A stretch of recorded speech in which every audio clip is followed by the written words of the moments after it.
Hey, curious about how much money you need to retire? The Canadian government's retirement calculator can help, and it's more valuable than you might think. So, let's jump into walking you through the tool. It'll take around 30 minutes to enter your info.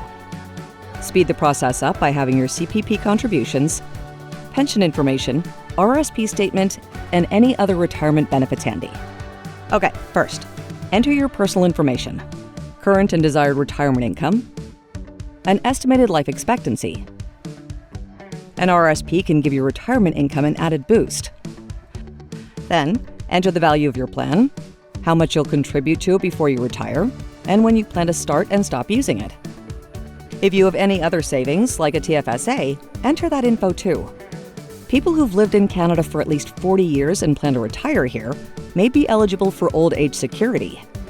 Provide your details, including when you plan to receive your OAS pension.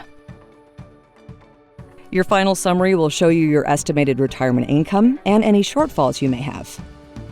This printable report helps you understand your financial future and where you're at in your retirement savings journey. But remember, this tool can help you see where things may end up, but the best way to get there is to talk to an expert financial advisor. They can help answer your questions and optimize your plan to achieve your goals.